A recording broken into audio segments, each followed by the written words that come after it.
Alhamdulillah, alhamdulillahillazi anzala ala abdihil kitaba wa lam yaj'al lahu iwaja. Qayyiman liyunzira ba'san syadidan min ladunhu yubashshiral mu'minina allazina ya'maluna shalihati anna lahum ajran hasana makisina fihi abada. Asyhadu an la ilaha illallah wahdahu la syarikalah wa asyhadu anna Muhammadan abduhu wa rasuluhu allazi la nabiyya ba'da. Allahumma salli wa sallim wa barik ala sayyidina Muhammad wa ala alihi wa ashabihi wa man tabi'ahum bi ihsanin ila yaumiddin. Sejenak marilah kita renungkan betapa banyak nikmat yang Allah berikan terhadap diri kita. Mulai dari nikmat yang kecil sampai nikmat yang besar, tidak lupa Allah, tidak satu pun yang tidak Allah berikan terhadap kita. Nikmat yang kecil masih Allah izinkan kita menghirupkan udara yang segar, masih Allah izinkan kita mengedipkan kelopak mata kita.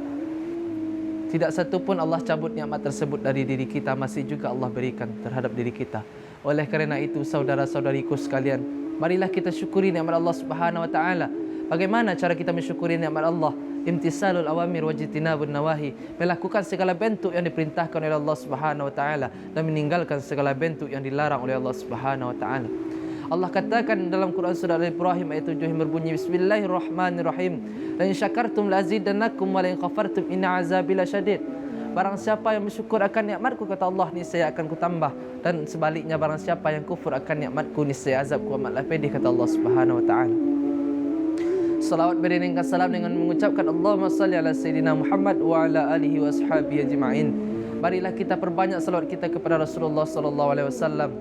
Karena apa? Sebakhil-bakhilnya orang di atas dunia, sepelik-peliknya orang di atas dunia, apabila disebutkan nama Nabi Muhammad, mereka tidak mau berselawat kepada Nabi Muhammad.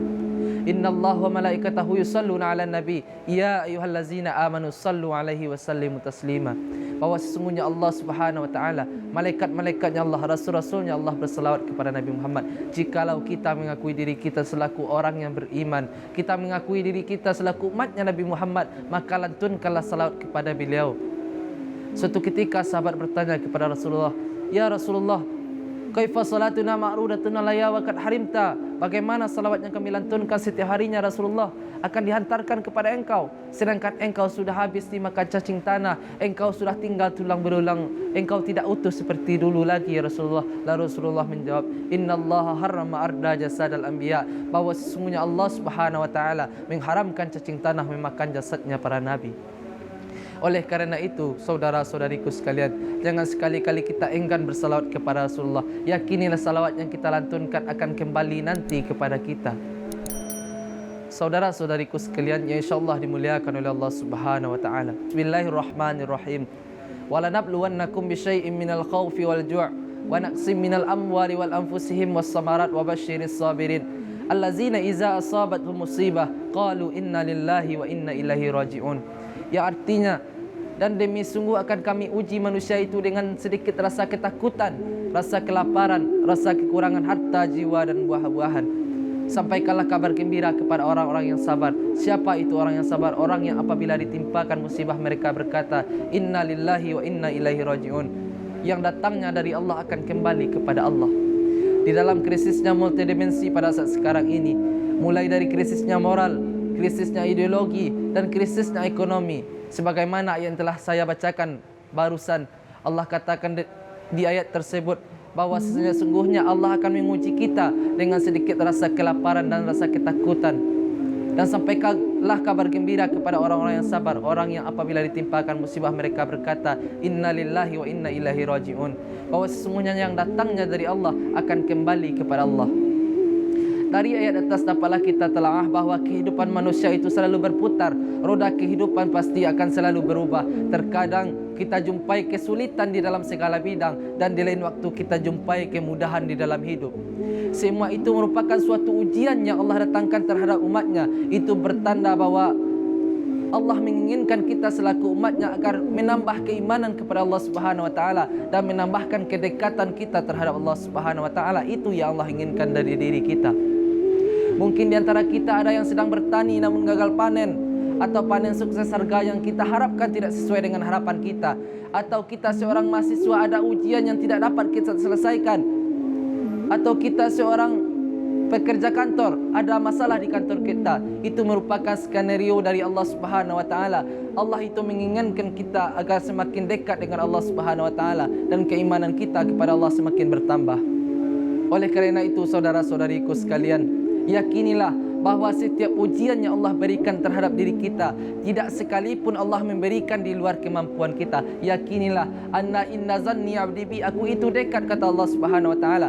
Jikalau kita mengakui diri kita orang yang beriman, ketika kita diuji oleh Allah Subhanahu wa taala, sebesar apapun masalah yang Allah berikan terhadap diri kita, jikalau kita yakin Allah bisa menyelesaikan masalah tersebut, maka masalah tersebut akan cepat kita selesaikan. Masalah tersebut akan terasa ringan.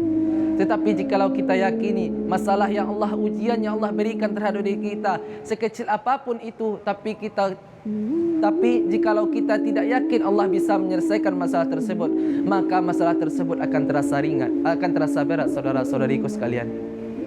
Permintaan kita kepada Allah Subhanahu wa taala dengan ibadah kita kepada Allah Subhanahu wa taala, kita meminta agar didapatkan jodoh, kita meminta agar skripsi kita cepat diselesaikan, sidang munakasah kita dilancarkan oleh Allah Subhanahu wa taala, sedangkan diri kita ibadah kepada Allah Subhanahu wa taala tidak sebanyak itu.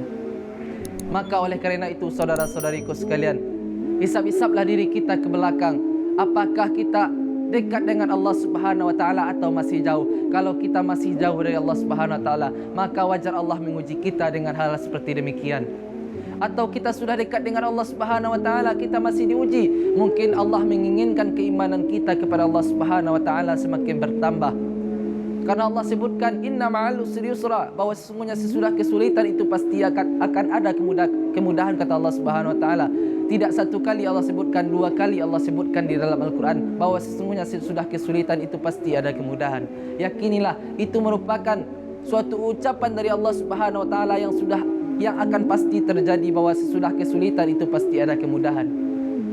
Mungkin pada kesempatan itu hanya itu yang dapat saya sampaikan. Semoga apa yang saya sampaikan dapat bermanfaat bagi diri saudara-saudari sekalian, terutama bagi diri saya yang menyampaikan. Billahi taufiq wal hidayah. Assalamualaikum warahmatullahi wabarakatuh.